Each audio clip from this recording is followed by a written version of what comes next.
आकाश का क्वेश्चन है, जब हम सत्संग में रहते हैं तब हमें बहुत शांति लगती है, डी स्ट्रेस्ड रहते हैं बिल्कुल, परंतु जब हम ऑफिस जाते हैं या सत्संग से बाहर आ जाते हैं तो दिमाग पर फिर वही स्ट्रेस हावी हो जाता है और बड़ा खराब लगता है। क्या करें कि हमेशा हम स्ट्रेस से रिलीज रहें?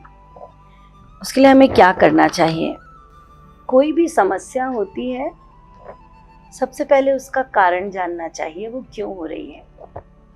तो सबसे पहले ये जानो कि आकाश की मुझे स्ट्रेस होता क्यों है। किसी भी व्यक्ति को स्ट्रेस होने का कारण है उसके एक्सपेक्टेशंस और आउटकमिंग्स, या कह लीजिए रिजल्ट्स, या फुलफिलमेंट ऑफ विशेस, डिजायर्स। ये सारी चीजें हैं, जब ये नहीं होती हैं, रिजल्ट नहीं मिलता, आउटकम्स नहीं मिलते, विशेस पूरी नहीं होती, तो हमें स्ट्रेस होता है। लेकिन उस समय एक बात याद रखो कि हमारी ये जो आत्मा है, ये आत्मा भगवान की सर्वेंट है। आप लोग सुने होंगे, बंगाली में तुमने तो आकाश सुना ही होगा, जीवेर स्वरूप होय कृष्णेर नित्य दास। चैतन्य चरितामृत में बताया गया है कि जीव का स्वरूप है, आत्मा का स्वरूप है, वो परमात्मा का नित्य सर्वेंट है, दास है। तो आपने ये कैसे आशा लगा ली कि आपकी हर इच्छाएं पूरी हो जाएंगी, वो आपकी हर बात मान लेगा? सबसे पहली गलती यही है कि आपने ये अपेक्षाएं बना ली कि मैं जो चाहता हूं वो सब पूरा होना चाहिए। आपका सोल आपकी बात नहीं सुनेगा, उसमें वो एबिलिटी ही नहीं है। सोल की एबिलिटी नहीं है, उसकी एबिलिटी है वो जिसका सर्वेंट है उसका सुनना। सर्वेंट क्या करता है? What's the nature of servant? अपने मास्टर की बात को सुनना। तो यदि हम इस बात को स्वीकार कर लें तो क्या होगा, जब कभी भी स्ट्रेस आता है तो आपको सबसे पहले अपने आप को भगवान को सरेंडर करना है और ये सोचना है कि प्रभु, मेरे जीवन में जो भी स्ट्रेस है या जो भी समस्याएं आती हैं जिसके कारण मैं स्ट्रेस्ड होता हूं, वो मेरी अच्छाई के लिए है। आप जो भी करते हैं भगवान, दैट्स फॉर माय वेलफेयर। उससे क्या होगा, you will get rid of this stress. जैसे मैं एक एग्जाम्पल से बताऊंगी, फायर का स्वभाव क्या है, आग का स्वभाव क्या है। जब हम फायर में हाथ देने जाते हैं तो एक जलन सी होती है और वो जलन एक सिग्नल है कि अपने हाथ को दूर कर लो। यदि मान लो फायर में वो जलन का महसूस कराने वाली क्वालिटी ना होती और हम आग में हाथ रखते तो क्या होता, आग हाथ जलता रहता, हमको पता भी ना चलता। तो क्या ऐसा नहीं लगता कि ये जलन होना जो ये एक सिग्नल है, ये हमारे फायदे के लिए है, जिसके कारण वो आग हमें बताता है जल जाओगे, हाथ को दूर कर लो। ठीक इसी प्रकार हमारे जीवन में यदि टेंशन आते हैं, स्ट्रेस आता है, तो क्यों ना उसको भगवान का सिग्नल मान लिया जाए कि भगवान आपको सिग्नल दे रहे हैं कि भाई साहब, तुम्हारे सबमिशन, डिवोशन, सरेंडर में कमी आ रही है, तुम में गड़बड़ी हो रही है, थोड़ा सावधान हो जाओ, थोड़े अपने सरेंडर को बढ़ाओ, अपने आप के समर्पण को बढ़ाओ, डिवोशन को बढ़ाओ। Is it not a type of signal? क्या हम इसको ऐसा नहीं ले सकते कि ये एक प्रकार की भगवान की कृपा है, भगवान हमारे सरेंडर को बढ़ाना चाहते हैं। तो इसीलिए यदि जीवन में दुख आते हैं, समस्याएं आती हैं, तो बुद्धिमान जो होता है, चॉइस सबके हैं, चॉइस सबके पास है, बुद्धिमत्ता इसमें है कि हम उस सिचुएशन को रिस्पॉन्ड कैसे करते हैं। How are we responding that situation, वो आपका चॉइस है। क्यों ना अपने सक्सेस की डेफिनेशन को आप चेंज कर दें। जिस क्षण आप अपने सफलता के, सक्सेस के डेफिनेशन को चेंज करेंगे और ये डेफिनेशन बना लेंगे कि I want to grow from inside, I want my inner growth, you will see the whole situation will change. Even the bad situation is holding before you, but as you have changed your attitude, your thinking, तो आप ये देखेंगे कि खराब situation में भी आपको positivity दिखाई पड़ेगी, आपकी मेंटल एबिलिटीज बढ़ जाएंगी। खराब परिस्थितियों में भी आप देखेंगे आप बहुत स्ट्रांग हैं। तो रिस्पॉन्ड करना सीखिए कि कैसे विपरीत परिस्थितियों में मैं अपने आप को आंतरिक रूप से उन्नत करके और अपने आप को डिफरेंट वे में उस परिस्थिति को देखकर स्ट्रांग बना लूं। इंग्लिश में बहुत अच्छी एक कहावत है,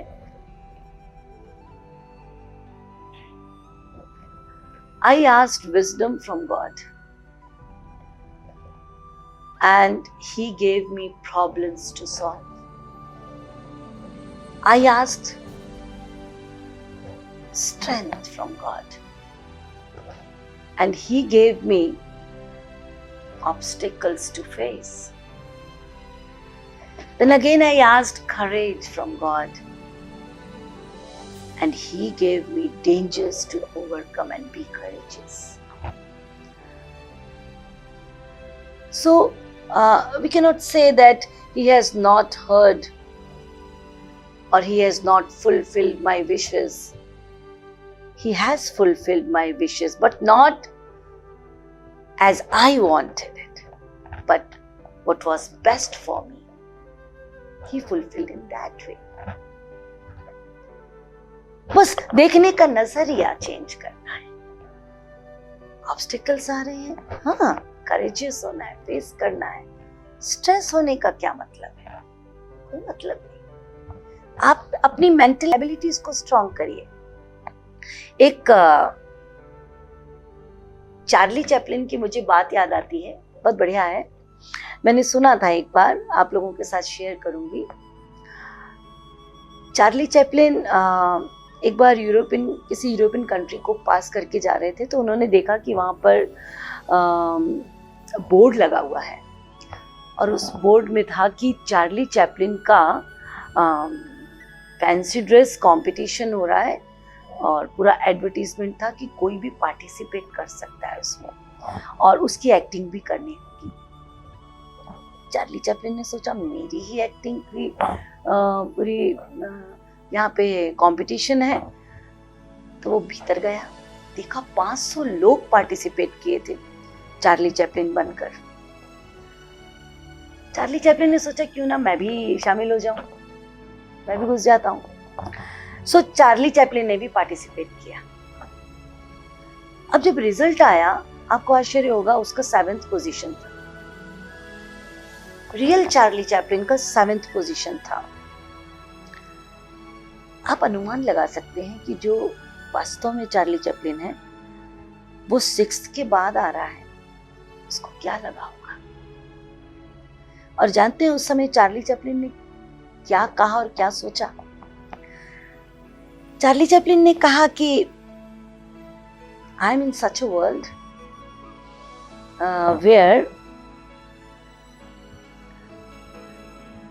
रियल फेल्स, जहां पर मैं उस संसार में हूं जहां पर सही लोग हार जाते हैं, and showman they wins, और जो मेरी नकल उतार रहे हैं उनकी जीत होती है इस संसार में, लेकिन रियल हार जाते हैं। And you know he told that for a moment I thought really I am not a Charlie Chaplin.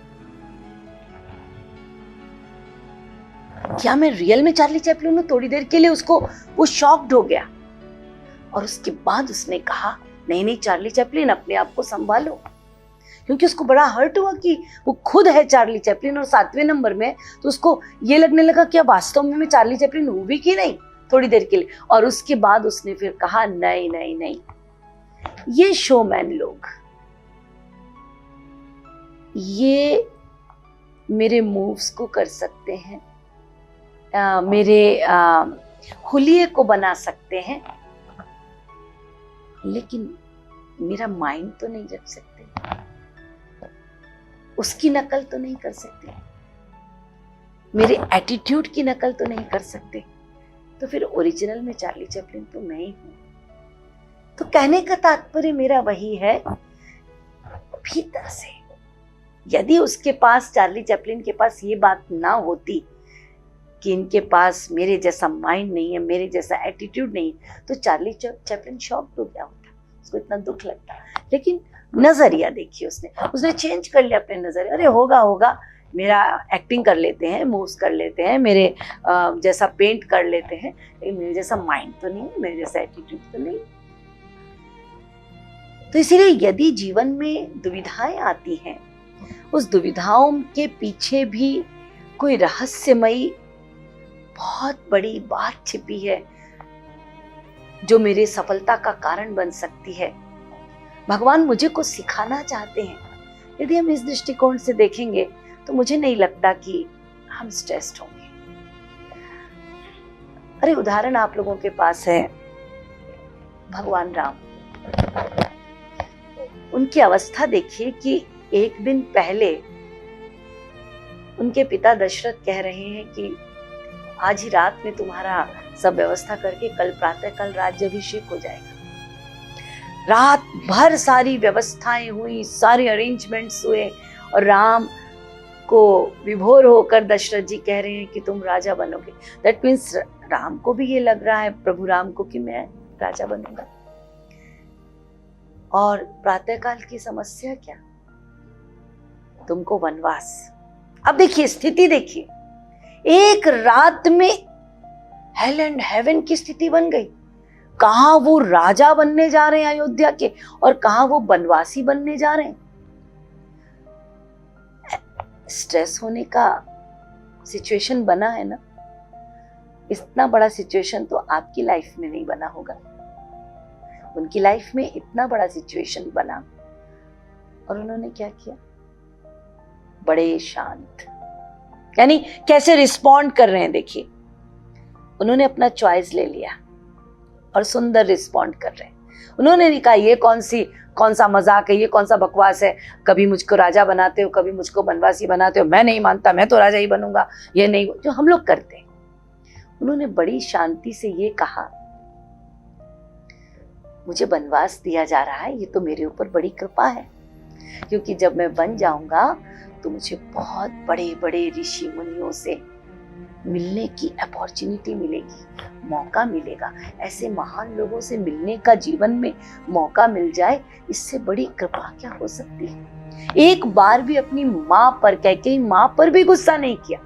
सारे प्रजा, सारा राज दरबार, राजा, अन्य माताएं सब क्रुद्ध हो रहे हैं, लेकिन प्रभु राम क्रुद्ध नहीं हुए। वो कैकेयी को भी कृपा का माध्यम बना रहे हैं कि यदि वो ऐसा नहीं करती तो मुझे वनवास नहीं होता, वनवास नहीं होता तो मैं ऐसे ऋषि मुनियों से कैसे मुलाकात करता, मुझे इतना ज्ञान कैसे होता। देखिए किस प्रकार से वो ले रहे हैं स्थिति को। और एक हम लोग हैं कि हम लोगों के पास जब समस्याएं आती हैं तो हम लोग कैसे उसको अपने ऊपर लेते हैं। एक स्त्री अपने पति से कहती है कि देखिए पड़ोसियों को, वो रोज खिड़की से देखती थी, बीमार थी, तो कहे कि देखो पड़ोसियों को, कपड़े सुखाए हैं, एक भी कपड़ा ढंग से साफ नहीं। पति कुछ नहीं बोले। दूसरे दिन फिर उसने देखा, फिर बोला देखो इनको कार खड़ी है, इनकी कितनी मैली है, इनकी कार हर जगह धूल लगी हुई है। तीसरे दिन फिर जब बोलने लगी तो उससे पहले पति ने क्या किया, जिस खिड़की से वो देखा करती थी वो खिड़की बंद थी, उसमें शीशे लगे हुए थे।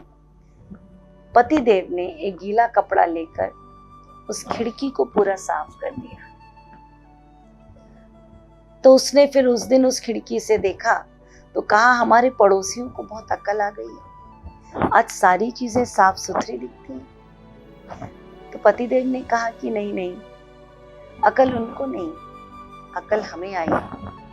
पड़ोसी की कोई भी चीज गंदी नहीं थी, हमारा शीशा मैला था, हमने उसको कई दिन से साफ ही नहीं किया था, और उस मैले शीशे से तुम जब देख रही थी तो तुमको सारी चीजें गंदी दिखाई पड़ रही थी। अक्सर हम लोग यही करते हैं, यही तो होता है।